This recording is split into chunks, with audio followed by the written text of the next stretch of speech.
Day had dawned, cold and gray, when the man turned aside from the main Yukon Trail. He climbed the high earth bank, where a little-traveled trail led east through the pine forest. It was a high bank, and he paused to breathe at the top. He excused the act to himself by looking at his watch. It was 9 o'clock in the morning. There was no sun or promise of sun, although there was not a cloud in the sky. It was a clear day. However, there seemed to be an indescribable darkness over the face of things. That was because the sun was absent from the sky. This fact did not worry the man. He was not alarmed by the lack of sun.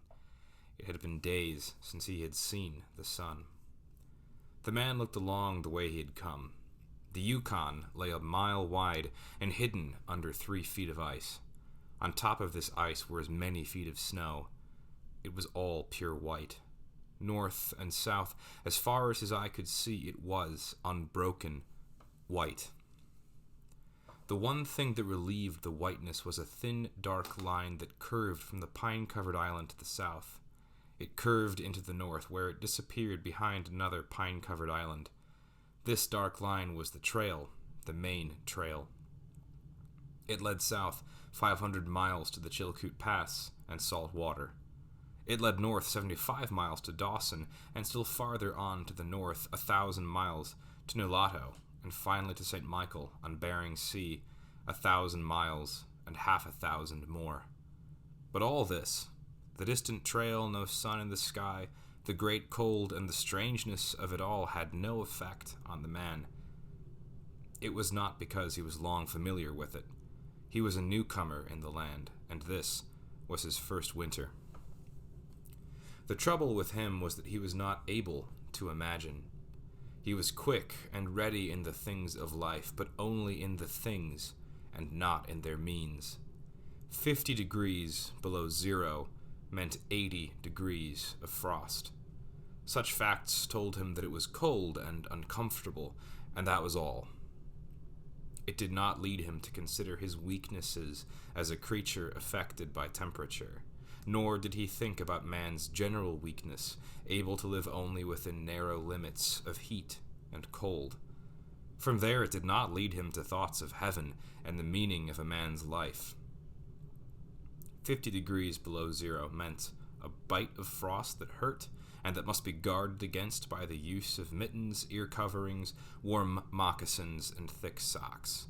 50 degrees below zero was to him nothing more than 50 degrees below zero.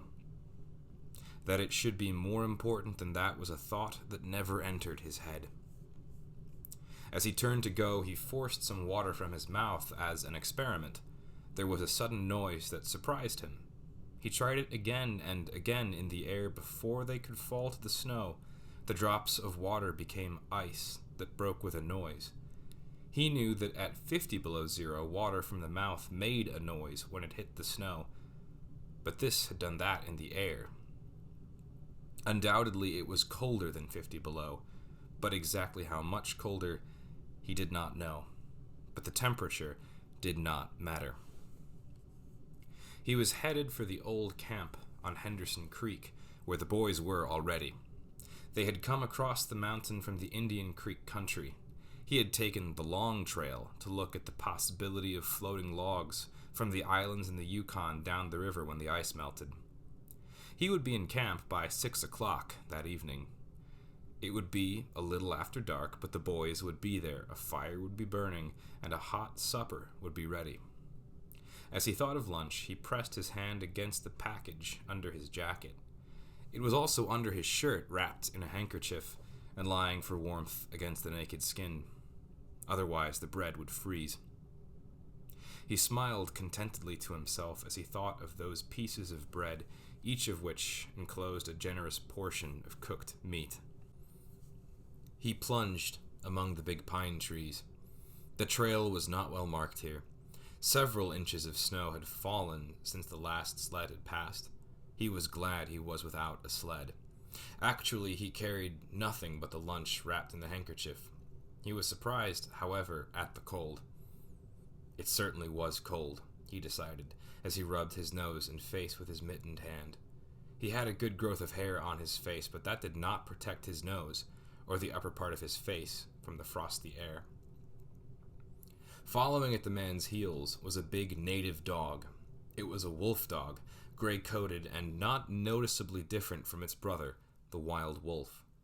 The animal was worried by the great cold. It knew that this was no time for traveling. Its own feeling was closer to the truth than the man's judgment. In reality, it was not merely colder than 50 below zero. It was colder than 60 below, than 70 below. It was 75 below zero. Because the freezing point is 32 above zero, it meant that there were 107 degrees of frost. The dog did not know anything about temperatures. Possibly in its brain there was no understanding of a condition of very cold, such as was in the man's brain. But the animal sensed danger. Its fear made it question eagerly every movement of the man, as if expecting him to go into camp, or to seek shelter somewhere and build a fire. The dog had learned about fire, and it wanted fire. Otherwise, it would dig itself into the snow and find shelter from the cold air. The frozen moistness of its breathing had settled on its fur in a fine powder of frost. The hair on the man's face was similarly frosted, but more solidly. It took the form of ice and increased with every warm, moist breath from his mouth. Also, the man had tobacco in his mouth. The ice held his lips so tightly together that he could not empty the juice from his mouth. The result was a long piece of yellow ice hanging from his lips.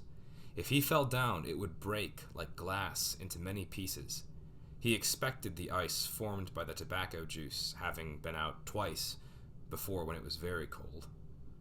But it had not been as cold as this, he knew. He continued through the level forest for several miles. Then he went down a bank to the frozen path of a small stream. This was Henderson Creek, and he knew he was 10 miles from where the stream divided. He looked at his watch. It was 10 o'clock. He was traveling at the rate of 4 miles an hour. Thus, he figured, that he would arrive where the stream divided at 12:30. He decided he would eat his lunch when he arrived there. The dog followed again at his heels, with its tail hanging low, as the man started to walk along the frozen stream. The old sled trail could be seen, but a dozen inches of snow covered the marks of the last sleds. In a month, no man had traveled up or down that silent creek. The man went steadily ahead. He was not much of a thinker. At that moment, he had nothing to think about except that he would eat lunch at the stream's divide, and that at 6 o'clock he would be in camp with the boys. There was nobody to talk to, and had there been, speech would not have been possible because of the ice around his mouth. Once in a while, the thought repeated itself that it was very cold, and that he had never experienced such cold. As he walked along, he rubbed his face and nose with the back of his mittened hand. He did this without thinking, frequently changing hands. But, with all his rubbing, the instant he stopped, his face and nose became numb. His face would surely be frozen. He knew that, and he was sorry that he had not worn the sort of nose guard Bud wore when it was cold. Such a guard passed across the nose and covered the entire face. But it did not matter much, he decided. What was a little frost? A bit painful, that was all. It was never serious. Empty as the man's mind was of thoughts, he was most observant. He noticed the changes in the creeks, the curves, and the bends, and always he noted where he placed his feet. Once, coming around a bend, he moved suddenly to the side, like a frightened horse. He curved away from the place where he had been walking and retraced his steps several feet along the trail. He knew the creek was frozen to the bottom.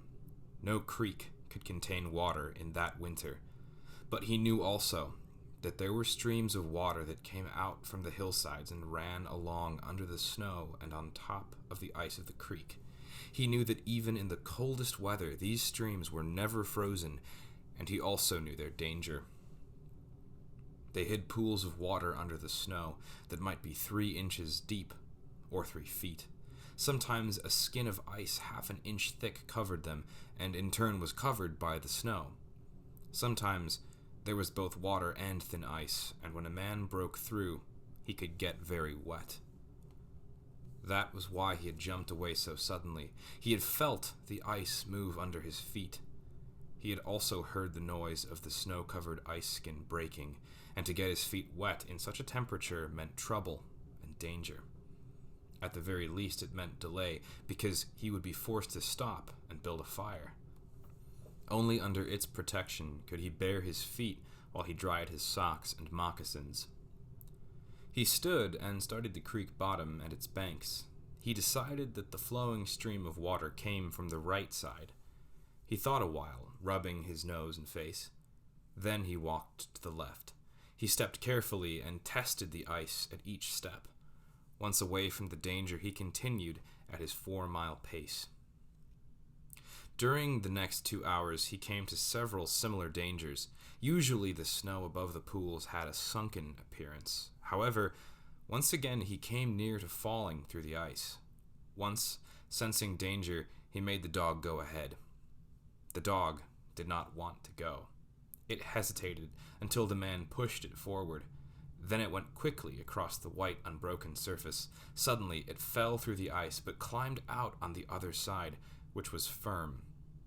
It had wet its feet and legs. Almost immediately, the water on them turned to ice. The dog made quick efforts to get the ice off its legs. Then it lay down in the snow and began to bite out the ice that had formed between the toes. The animal knew enough to do this. To permit the ice to remain would mean sore feet. It did not know this. It merely obeyed the commands that arose from the deepest part of its being. But the man knew these things, having learned them from experience. He removed the mitten from his right hand and helped the dog tear out the pieces of ice. He did not bare his fingers more than a minute, and was surprised to find that they were numb. It certainly was cold. He pulled on the mitten quickly and beat the hand across his breast. At 12 o'clock, the day was at its brightest, yet the sun did not appear in the sky. At 12:30, on the minute, he arrived at the divide of the creek. He was pleased at his rate of speed. If he continued, he would certainly be with the boys by 6 o'clock that evening. He unbuttoned his jacket and shirt and pulled forth his lunch. The action took no more than a quarter of a minute, yet in that brief moment the numbness touched his bare fingers. He did not put the mitten on, but instead struck the fingers against his leg. Then he sat down on a snow-covered log to eat. The pain that followed the striking of his fingers against his leg ceased so quickly that he was frightened. He had not had time to take a bite of his lunch. He struck the fingers repeatedly and returned them to the mitten. Then he bared the other hand for the purpose of eating. He tried to take a mouthful, but the ice around his mouth prevented him. Then he knew what was wrong. He had forgotten to build a fire and warm himself. He laughed at his own foolishness. As he laughed, he noted the numbness in his bare fingers. Also, he noted that the feeling which had first come to his toes when he sat down was already passing away. He wondered whether the toes were warm or whether they were numb. He moved them inside the moccasins and decided that they were numb. He pulled the mitten on hurriedly and stood up. He was somewhat frightened. He stamped forcefully until the feeling returned to his feet. It certainly was cold, he thought. That man from Sulphur Creek had spoken the truth when telling how cold it sometimes got in this country, and he had laughed at him at the time. That showed one must not be too sure of things. There was no mistake about it. It was cold. He walked a few steps, stamping his feet and waving his arms until reassured by the returning warmth. Then he took some matches and proceeded to make a fire. In the bushes, the high water had left a supply of sticks. From here, he got wood for his fire. Working carefully from a small beginning, he soon had a roaring fire. Bending over the fire, he first melted the ice from his face. With the protection of the fire's warmth, he ate his lunch. For the moment, the cold had been forced away. The dog took comfort in the fire, lying at full length, close enough for warmth and far enough away to escape being burned. When the man had finished eating, he filled his pipe with tobacco and had a comfortable time with a smoke. Then he pulled on his mittens, settled his cap firmly about his ears, and started along the creek trail toward the left. The dog was sorry to leave and looked toward the fire.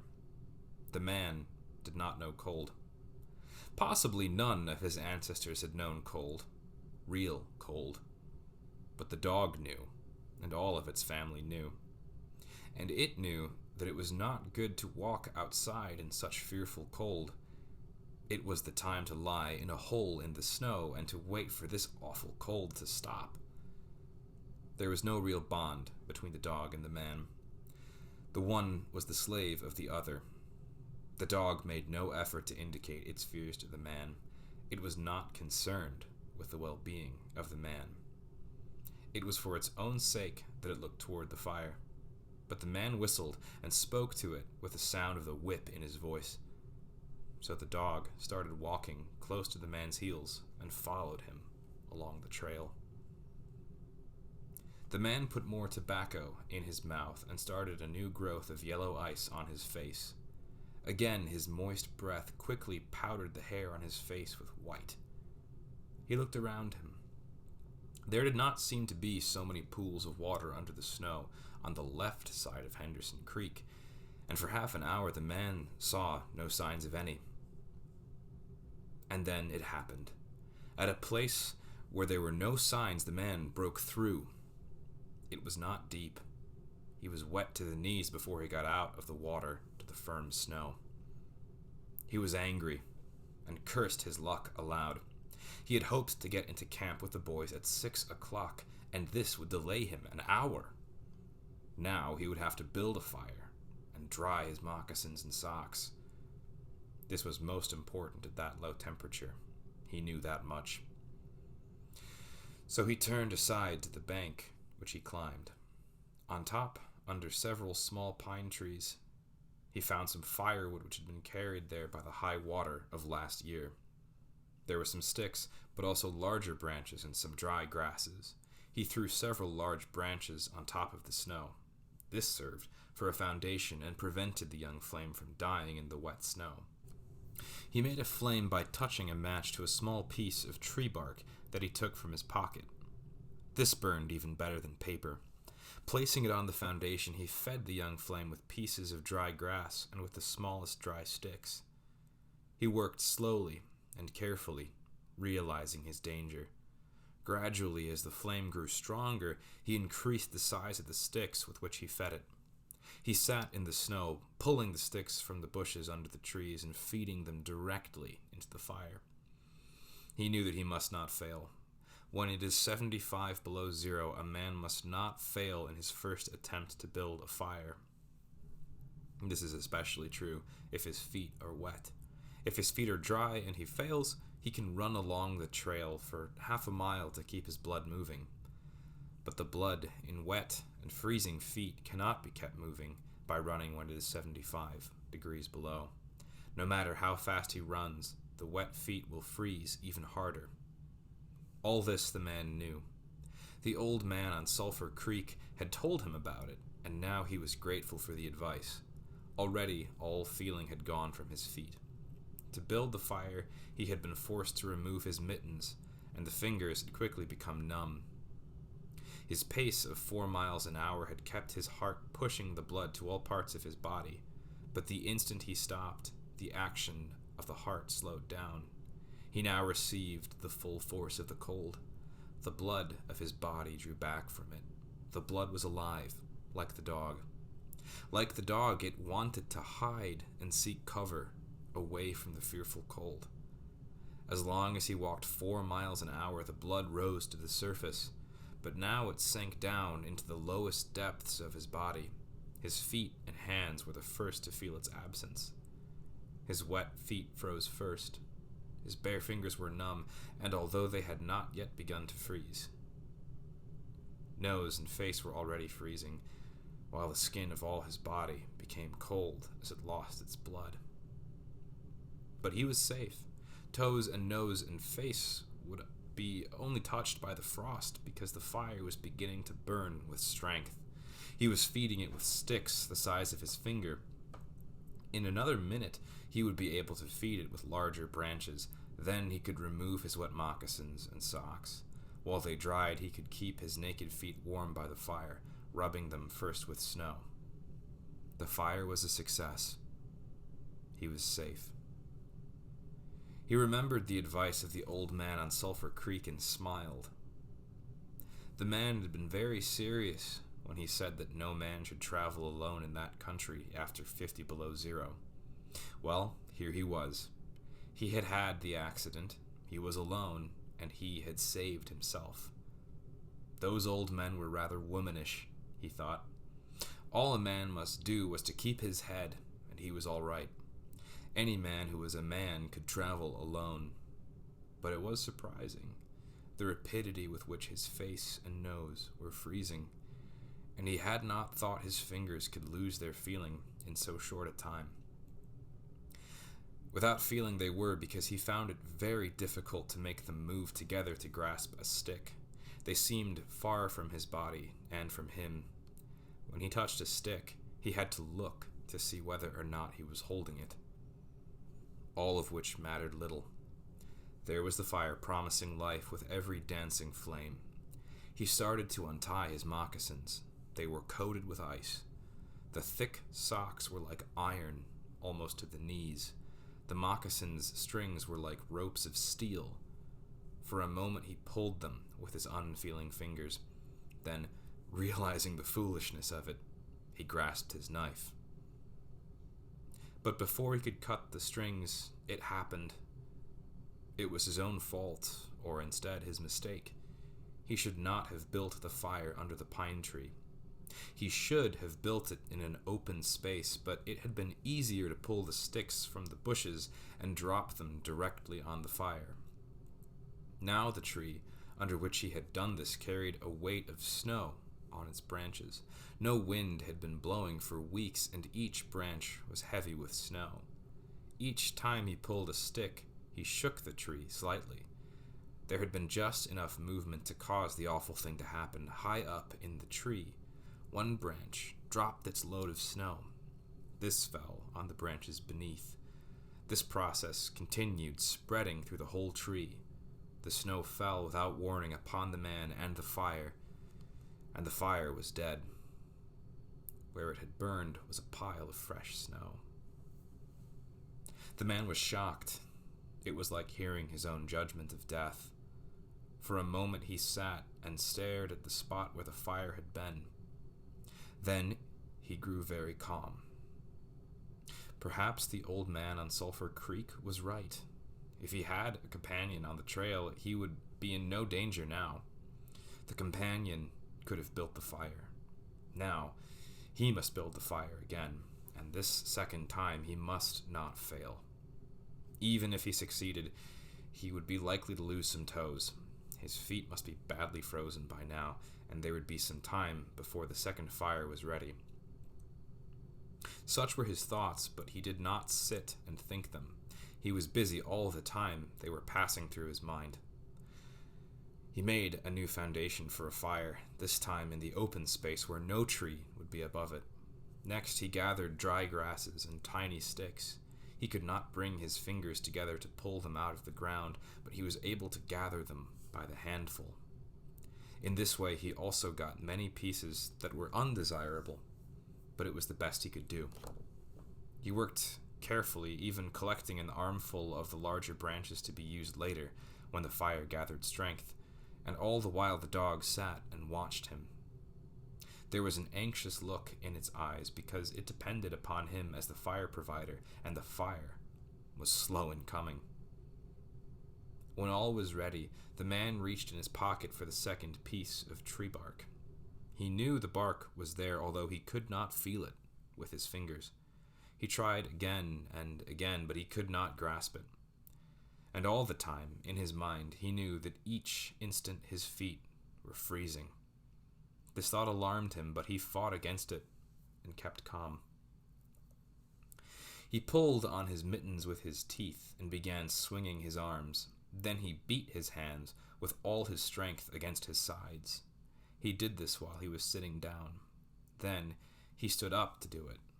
All the while the dog sat in the snow, its tail curled warmly over its feet, and its sharp wolf ears bent forward as it looked at the man. And the man, as he waved his arms and hands, looked with longing at the creature that was warm and secure in the covering provided by nature. After a time, he began to notice some feeling in his beaten fingers.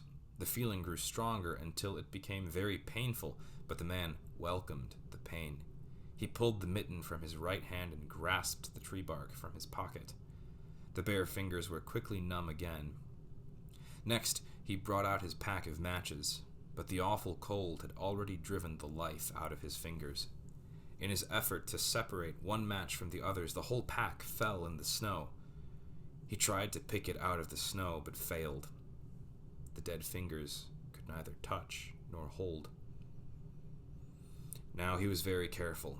He drove the thought of his freezing feet and nose and face from his mind. He devoted his whole soul to picking up the matches. He followed the movement of his fingers with his eyes, using his sense of sight instead of that of touch.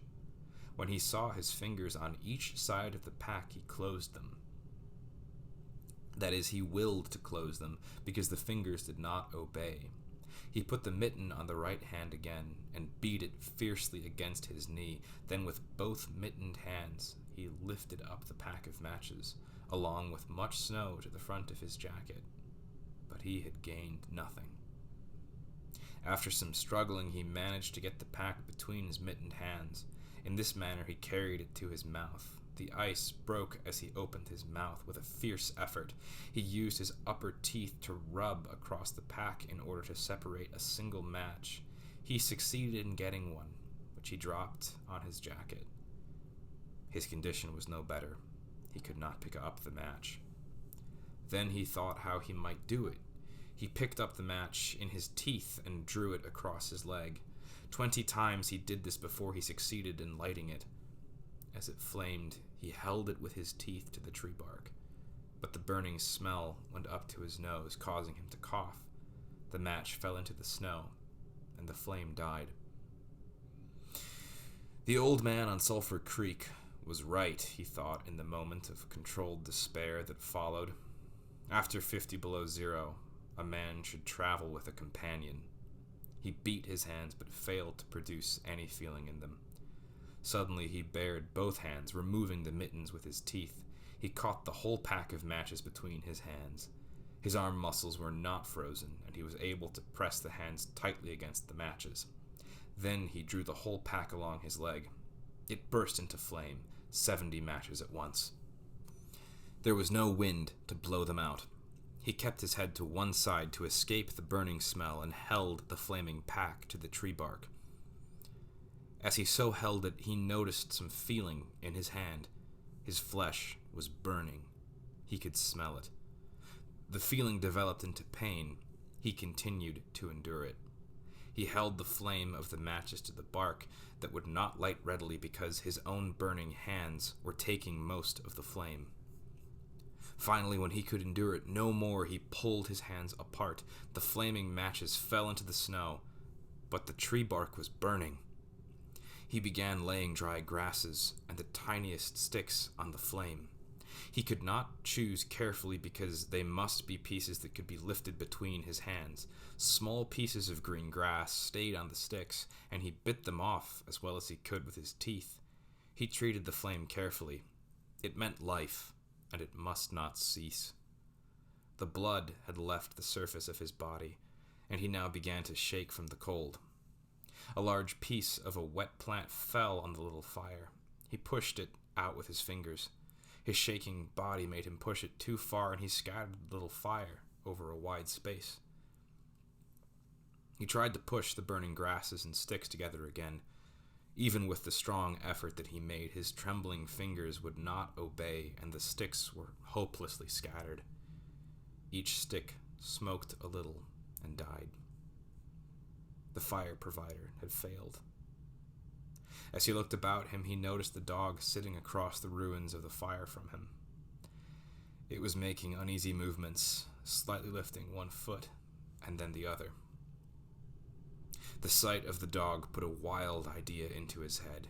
He remembered the story of the man caught in a storm who killed an animal and sheltered himself inside the dead body and thus was saved. He would kill the dog and bury his hands in the warm body until feeling returned to them. Then he could build another fire. He spoke to the dog, calling it to him, but in his voice was a strange note of fear that frightened the animal. It had never known the man to speak in such a tone before. Something was wrong, and it sensed danger. It knew not what danger, but somewhere in its brain arose a fear of the man. It flattened its ears at the sound of the man's voice. Its uneasy movements and the liftings of its feet became more noticeable. But it would not come to the man. He got down on his hands and knees and went toward the dog. But this unusual position again excited fear, and the animal moved away. The man sat in the snow for a moment and struggled for calmness.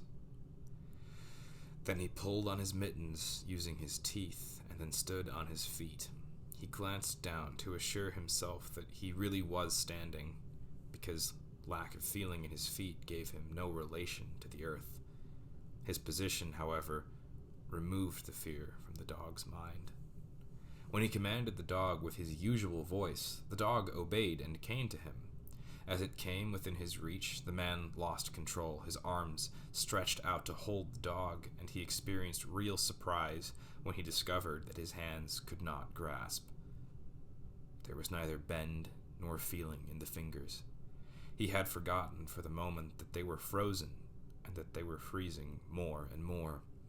All this happened very quickly, and before the animal could escape, he encircled its body with his arms. He sat down in the snow, and in this fashion held the dog, while it barked and struggled. But it was all he could do. Hold its body, encircled in his arms, and sit there. He realized that he could not kill the dog. There was no way to do it. With his frozen hands, he could neither draw nor hold his knife. Nor could he grasp the dog around the throat. He freed it, and it dashed wildly away, still barking. It stopped 40 feet away and observed him curiously, with ears sharply bent forward. The man looked down at his hands to locate them and found them hanging on the ends of his arms. He thought it curious that it was necessary to use his eyes to discover where his hands were. He began waving his arms, beating the mittened hands against his sides. He did this for 5 minutes. His heart produced enough blood to stop his shaking, but no feeling was created in his hands. A certain fear of death came upon him. He realized that it was no longer a mere problem of freezing his fingers and toes or of losing his hands and feet. Now it was a problem of life and death with the circumstances against him. The fear made him lose control of himself, and he turned and ran along the creek bed on the old trail. The dog joined him and followed closely behind. The man ran blindly, in fear such as he had never known in his life. Slowly, as he struggled through the snow, he began to see things again: the banks of the creek, the bare trees, and the sky. The running made him feel better. He did not shake anymore. Maybe, if he continued to run, his feet would stop freezing. Maybe, if he ran far enough, he would find the camp and the boys. Without doubt, he would lose some fingers and toes and some of his face. But the boys would take care of him and save the rest of him when he got there. And at the same time, there was another thought in his mind that said he would never get to the camp and the boys. It told him that it was too many miles away, that the freezing had too great a start, and that he would soon be dead. He pushed this thought to the back of his mind and refused to consider it. Sometimes it came forward and demanded to be heard, but he pushed it away and tried to think of other things. It seemed strange to him that he could run on feet so frozen that he could not feel them when they struck the earth and took the weight of his body. He seemed to be flying along above the surface and to have no connection with the earth. His idea of running until he arrived at the camp and the boys presented one problem. He lacked the endurance. Several times he caught himself as he was falling. Finally, he dropped to the ground, unable to stop his fall. When he tried to rise, he failed. He must sit and rest, he decided. Next time, he would merely walk and keep going. As he sat and regained his breath, he noted that he was feeling warm and comfortable. He was not shaking, and it even seemed that a warm glow had come to his body. And yet, when he touched his nose or face, there was no feeling. Running would not bring life to them, nor would it help his hands and feet. Then the thought came to him that the frozen portions of his body must be increasing. He tried to keep this thought out of his mind and to forget it. He knew that such thoughts caused a feeling of fright in him, and he was afraid of such feelings. But the thought returned and continued until he could picture his body totally frozen. This was too much, and again he ran wildly along the trail. Once he slowed to a walk, but the thought that the freezing of his body was increasing made him run again. And all the time, the dog ran with him at his heels. When he fell a second time, the dog curled its tail over its feet and sat in front of him, facing him, curiously eager. The warmth and security of the animal angered him. He cursed it until it flattened its ears. This time, the shaking because of the cold began more quickly. He was losing his battle with the frost. It was moving into his body from all sides. This thought drove him forward, but he ran no more than 100 feet when he fell head first. It was his last moment of fear. When he had recovered his breath and his control, he sat and thought about meeting death with dignity. However, the idea did not come to him in exactly this manner. His idea was that he had been acting like a fool. He had been running around like a chicken with its head cut off. He was certain to freeze in his present circumstances, and he should accept it calmly. With this newfound peace of mind came the first sleepiness. A good idea, he thought, to sleep his way to death. Freezing was not as bad as people thought. There were many worse ways to die. He pictured the boys finding his body the next day. Suddenly he saw himself with them, coming along the trail and looking for himself. And, still with them, he came around a turn in the trail and found himself lying in the snow. He did not belong with himself anymore. Even then, he was outside of himself, standing with the boys and looking at himself in the snow. It certainly was cold, was his thought.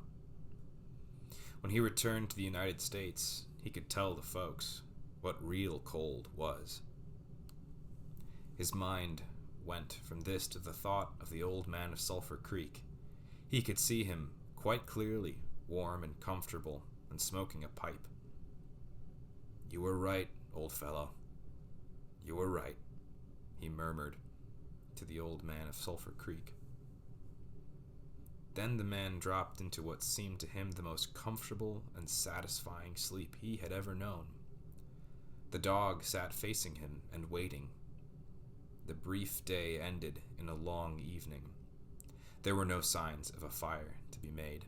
Never in the dog's experience had it known a man to sit like that in the snow and make no fire. As the evening grew darker, its eager longing for the fire mastered it. With much lifting of its feet, it cried softly. Then it flattened its ears, expecting the man's curse. But the man remained silent. Later, the dog howled loudly, and still later it moved close to the man and caught the smell of death.